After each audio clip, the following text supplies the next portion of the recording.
Hello, I am Maria, your loyal insider here in the islands, and today we are stripping away the fairy tales and the lies about your age. Let's be brutally honest right from the start. Back in your home country, when women look at your white hair and those lines on your face, they see a retired neighbor. They see someone whose best years are in the rearview mirror, someone who is essentially invisible. But here in the Philippines, that same white hair makes them see a finished product. It makes them see a man who has already won the war of life. If you are sitting there thinking that every young Filipina is only looking at you as a ticket to a visa or a human ATM, you aren't just being cynical, you are being dangerously blind.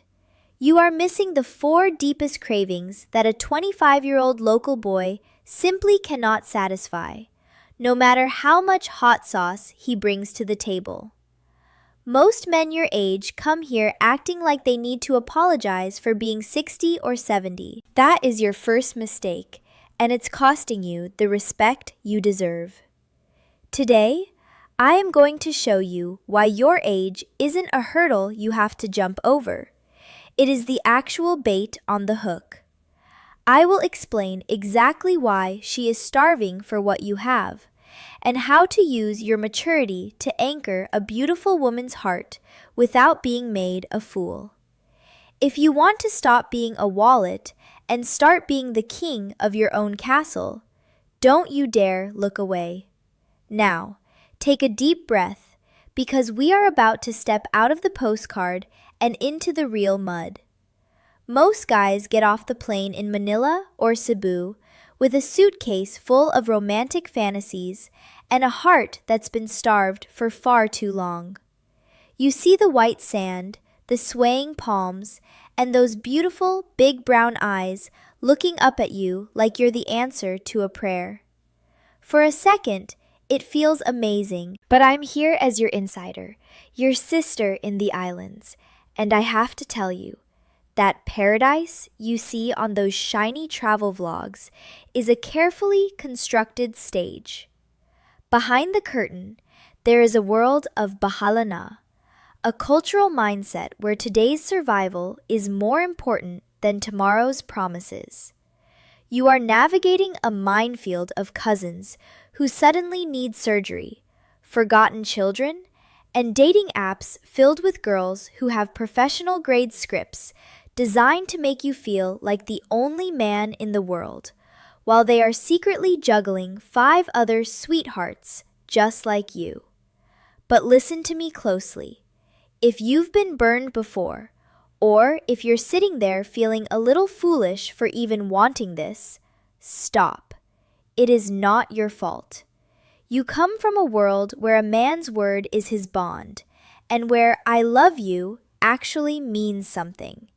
You are a gentleman from a generation that still believes in honor. Back in your home country, those virtues make you a dinosaur or someone to be ignored.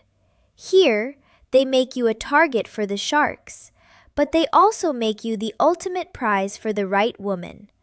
I know the crushing weight of the silence in your big house back west. I know the exhaustion of being told you are too old to want passion. You aren't creepy for wanting a young, vibrant woman. You are simply a man who has realized what he deserves. The tragedy isn't your desire. It's that nobody ever gave you the real map to the Filipina heart, until now. To understand why she looks at you the way she does, you have to picture the Philippine Sea during a tropical storm. 1 minute it's crystal clear, and the next, the sky turns a bruised purple and the wind starts screaming. For a young Filipina, life is that storm. It's a constant cycle of economic instability, family emergencies, and the cultural chaos we call bahala na, which basically means whatever happens, happens. Most local men her age are like those small bamboo outrigger boats you see on the beach. They are fast, they are colorful, and they might be fun for a quick ride in the sun. But the moment the waves get high, they are tossed around like toothpicks. They are unpredictable, fragile, and often just as desperate as she is. But then, you walk into the room. In her eyes, you aren't just a man from the West. You are a heavy iron anchor. You have weight. You have a history of weathering decades of your own storms. And you don't move when the wind starts to howl. While the world back home tells you that being 60 and set in your ways makes you a dinosaur, here in the islands, that same stability is the most intoxicating thing a woman has ever felt. She isn't craving your anchor because it's pretty or young. She's craving it because, for the first time in her life, it means her own little boat can finally stop shaking. This is the typhoon anchor effect. It turns your predictability into a superpower. But listen closely, because even the strongest anchor can be lost if it's dropped into the wrong sand. Before we dive into the anti-drama shield, which is the first secret to why she chooses you over a local boy, you must realize that what you call boring is actually her greatest aphrodisiac.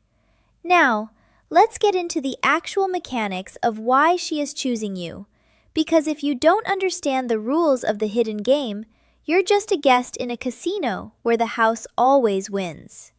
The first secret weapon in your arsenal is what I call the anti-drama shield. The direct fact is this: young Filipino men, the tambays, or idlers you see sitting on street corners drinking gin at 10 in the morning, are experts at emotional chaos. The hidden truth is that most young Filipinas are absolutely exhausted by isip bata, or what we call child mind behavior. These local boys are masters of ghosting, explosive jealousy, and disappearing when the rent is due. They are high-maintenance projects that never finish. You might think your emotional consistency is just you being a boring retired guy, but to a 24-year-old girl who has spent her life navigating the temper tantrums of boys her own age, your predictability is like a 5-star spa treatment. Think about it. When you tell her you'll call at 8 p.m., you actually call at 8 p.m. To you, that's just common sense. To her, it's a miracle. I've seen men your age get worried because they aren't exciting enough, so they start trying to act like a teenager to keep her interested. Stop that immediately. That is a massive mistake. Your instruction here is simple. Lean into your calmness. Do not play the jealousy game. If she tries to stir up drama to see if you'll bark, just look at her with that "I've seen it all" smile and keep your cool. Your refusal to be rattled is what makes her feel safe enough to, shall we say, open the gates to her private garden. When she realizes she doesn't have to walk on eggshells, she will be the one working to keep you happy. This brings us to the second pillar, and this one is about the ATM versus the haligi ng tahanan, or the pillar of the home. The direct fact is that in our culture, a man's ability to provide is not a transactional burden like it is in the West. It is his core masculine identity. The hidden truth is that she doesn't actually want a sugar daddy who just throws money at her. She wants a patron. She wants resource security. There is a deep psychological difference between a man who pays for a quick service and a man who stabilizes a woman's life so she can focus on him. You've probably experienced this. She asks for help with a family emergency, and you feel that cold sting in your chest, thinking, "Here we go again. She just wants my wallet." But here is your instruction on how to flip the script. Own the role of the provider, but do it with boundaries. Tell her, "I am the man and I take care of my woman, but I don't fund laziness." Watch her reaction.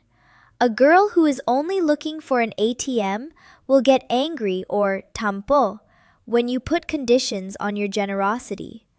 A girl who sees you as her pillar will respect your strength. By the way, if you're finding this insider map useful, you should know that I go much deeper into the specific psychological triggers of the Filipina heart in my private Inner Circle newsletter. It's a free email list where I share the stuff that's too raw for the public algorithm. You can find the link in the description, but let's get back to the game because this next part is where most Western men accidentally win without even trying. The third rule is the power of delicadeza, or old world manners. The fact is that young local men today have almost zero gentleman etiquette. They grew up in a hookup culture dominated by TikTok and instant gratification. The hidden truth is that Western romance is seen as a high-status luxury here. Simple things you do reflexively, opening a car door, pulling out her chair at a restaurant, or standing up when she leaves the table, are seen as elite intentional courting. To you, it's just how you were raised in the 1950s or 60s. To her, it's like being in a movie. I've seen 60-year-old men pull a chair out for a girl, and I see her eyes light up like she's just been crowned Miss Universe. Your instruction: do not modernize your manners. Use every outdated trick in the book. It signals that you are a man of class and substance, which makes her feel like a high-value woman. When she feels high value because of how you treat her, she will be much more eager to show her gratitude in the bedroom, with a level of enthusiasm you haven't seen in 20 years. Finally, we have the wisdom transfer. The fact is that most young Filipinas are forced to grow up way too fast. By 20, many are already the breadwinners for their entire clan. The hidden truth is that they are starving for leadership qualities. They don't want a playmate who wants to go clubbing until 4 a.m. They want a man who can teach them how the world works. They want a mentor who can offer a global perspective. When you talk about your travels, your career, or even your failures, you aren't bragging. You are providing her with a map of a world she has only seen on a screen. Your instruction: don't try to hide your age or your experience. Don't try to use her slang.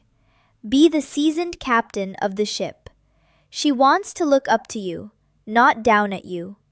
However, this leads us to the most dangerous hidden rule of all, the one that can sink your anchor even if you do everything else right. You might think the biggest threat is her leaving you for a younger man, but the real typhoon is actually much closer to home.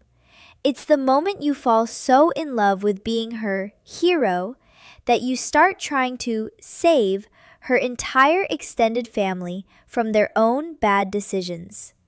If you become the bank for the cousins, you stop being the anchor for her. You must remain the king of your castle, not the treasurer for her village. Stay sharp, because even the most beautiful queen can accidentally lead a king to bankruptcy if he forgets how to say no. But here is the cold, hard truth that will keep you awake at night, and it's something no other dating coach has the guts to tell you. You spend every day looking over your shoulder, worried that some young, muscular local boy is going to steal her heart while you aren't looking. You think the threat is outside. It's not. The most dangerous predator in this entire journey is actually sitting right in your own chest. It is your own ego. Listen to me carefully. For years, you've been invisible back home. You've been the old guy at the grocery store that nobody notices. Then, you come here, and this beautiful girl looks at you like you're a king. It's intoxicating. It makes you want to be her hero. And that is exactly where the trap snaps shut. You start thinking that to keep that look in her eyes, you have to solve every problem her family has. You pay for the cousin's tuition, the uncle's surgery, the new roof for the village house. You think you're being a provider, but in reality, you are committing the ultimate sin of the islands. You are trading your respect for a thank you note. The counterintuitive truth is that the moment you become the bank for her entire village, you stop being the anchor for her. A woman's attraction is fueled by your strength and your boundaries. If you let her family bleed you dry, you lose the very stability that made her crave you in the first place. You aren't a hero for paying everyone's bills. You're a target. The real scam isn't her taking your money. It's you using your money to buy a feeling of importance that you haven't truly earned. If you want to keep her heart racing, you must protect your treasury with the same ferocity you protect your life. Stay the king of your castle, or prepare to be just another ghost in the jungle. Listen, I know I've been hitting you with some heavy truths, and maybe your heart feels a little bruised right now. But I didn't pull back the curtain to scare you away from the islands. I did it so you can finally walk through the door with your eyes wide open. Despite every trap I've warned you about, the Philippines is still the most beautiful place on earth for a man like you to find a soul-shaking connection. For every girl looking for a bank, there are 10,000 women, loyal, hardworking, and incredibly soft-hearted, who are literally praying for a man with your gray hair and your steady hands. They aren't looking for a boy who is still finding himself. They are looking for a man who has already arrived. Your maturity isn't a flaw. It is your greatest aphrodisiac. You are at the absolute peak of your value here. You have the wisdom to lead, the stability to protect, and the heart to truly cherish a woman in a way a 20-year-old simply cannot comprehend. Now that you know where the holes in the road are, you can finally drive with confidence. You aren't too old for a new beginning. You are perfectly seasoned for the greatest love story of your life. Stand tall, adjust your crown, and remember, a king who knows the game is a king who never loses his queen. So, tell me, after everything we've discussed today, do you feel ready to stop being the invisible man and finally embrace being the anchor she is starving for? Or is that old fear of being just a wallet still holding you back? Drop a comment below. I want to hear your story. My only mission is to make this world a little less lonely and to ensure that honorable men like you find the genuine companionship you've earned. If you feel this insider's map helped you and you'd like to support my work, feel free to send over a small tip for a bucket of Jollibee Chicken Joy or a cold bottle of San Miguel. It helps me keep the truth coming from my little corner of the islands. Until next time, stay sharp and keep your heart anchored. Good luck, King!